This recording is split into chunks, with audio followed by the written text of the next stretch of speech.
Thank you for joining us today. Today we're going to talk about setting up financial periods in Acumatica. Let's take a look at our agenda.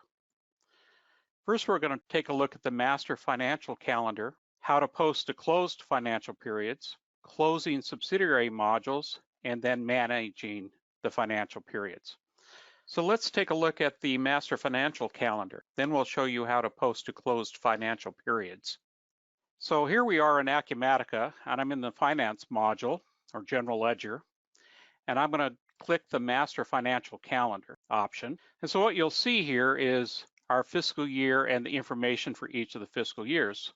So if I do a lookup, you can see I have fiscal years from 2012 to 2021, and we can create a new fiscal year here if we choose to do so.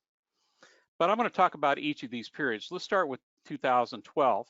And you can see that for 2012, we have our financial period is period 1 that starts on January 1st, 2012 and ends on January 31st, 2012. Our description is January, and then you'll see we have a status called locked. And if we look at February, we have a status called closed.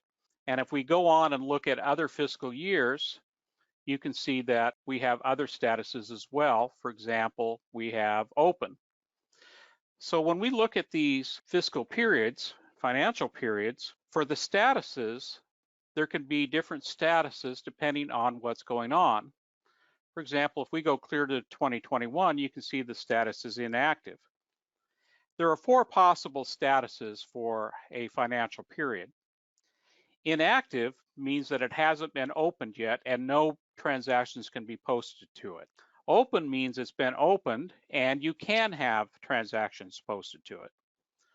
Closed, if I go back here, 2012 again, closed means that you cannot post to the financial period unless you are a financial supervisor in your role maintenance. So if the user has been given the role of financial supervisor and the general ledger option is checked to restrict access to closed periods, then only the users that are in the role of financial supervisor can post to a closed general ledger period. And lastly, the status could be locked, which means that no financial information can be posted to that period.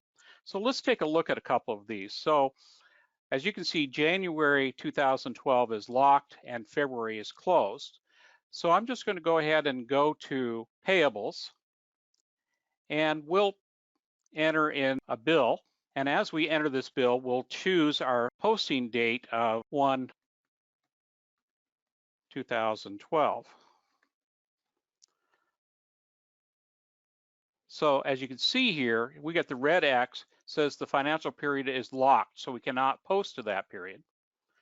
So if I change my date to February, and the period changes to February 2012, you now just get a warning. So the warning is that the period has been closed, but because I am a member of the financial supervisor role, it would allow me to post that.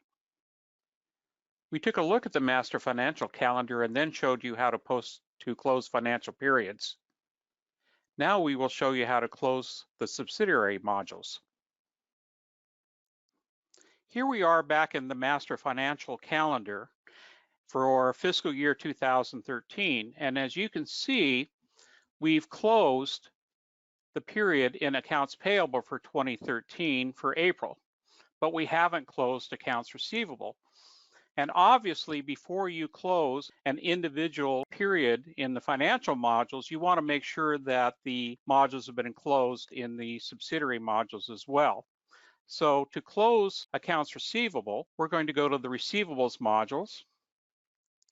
And we're going to go to processes, and we're going to choose close financial periods. And it's just going to ask us what period we want to close. Now, if I choose June, for example, notice that it's going to close the prior periods. So in Acumatica, you cannot close a period unless the prior period has also been closed. So if I deselect April, for example, it will deselect May and June. So let's just do April. Before I process and close April, we can look to see if there are any unreleased documents, and it will tell us if there's anything that hasn't been released. Obviously, before we close the period, we should make sure that we've posted or released all of the documents involved in that particular module. So now we can just go ahead and say process and let us know that it's been processed.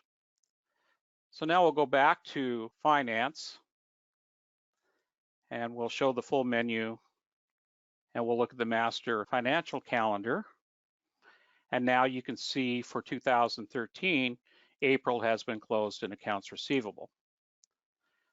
Back to our agenda then, now we can take a look at managing financial periods. On the master financial calendar, you can go to the actions tab and you can open periods, close periods, lock, deactivate, reopen, unlock, all of these actions. And these will take you to a shortcut for all these actions, but let's go ahead and open that task over here. So I'm going to go to processes now and show managing financial periods, which is the shortcut that would have taken you to. So I can choose the action close, for example, and these are the periods I can then close because these are the ones that are open. So our first open period is in April of 2013, and we can see again which subsidiary modules have been closed for that period. So if we wanted to close April, we can. Once again, we can't close May without also closing April. We can't close June without also closing May and April and on down the line. So that's why it opens up 2013 here, because that's our first open period. But we can change our action as well. So we can open. So here, we're going to open our inactive period. So these are the fiscal years that have been created, but the periods haven't been opened yet. So our first inactive period is in July of 2020. And once again, we can choose these as long as they're in consecutive order. We cannot open August without also opening July. So if I deselect July, it'll deselect August as well. So we have to make sure that we open and close these periods in chronological order. So it's important to understand as you create these fiscal years into the future, you have control on what periods people can actually post to. It also means that when you get near the end of the fiscal year and you're rolling into the following year, you have to make sure that you go into manage financial periods and open those periods for posting, or your users will not be able to select those posting periods as they're entering their documents and will not be able to release documents into those unopened periods. Okay, thank you very much. We're going to review our agenda. So we talked about the master financial calendar where you can see the status of each of the periods for each of the fiscal years. We also talked about how to post to a closed financial period. There's a setup option in General Ledger configuration that says restrict access to closed periods. If that's selected, then you must be a member of the financial supervisor role to be able to post to a closed financial period. If that's not selected, anyone can post to a closed financial period, but you still get that warning that that period has been closed. We talked about closing the subsidiary modules, and then we use managing financial periods to close the financial period for General Ledger. Acumatica improves business processes and uses a modern cloud system. If you haven't looked at Acumatica, give us a call and talk to us about it. You can find us on YouTube at that address. We're on LinkedIn. You can also contact us at NIMS & Associates at erp@nimsassociates.com or give us a call at 877-454-3200 and go to extension 6346. We'd love to hear from you.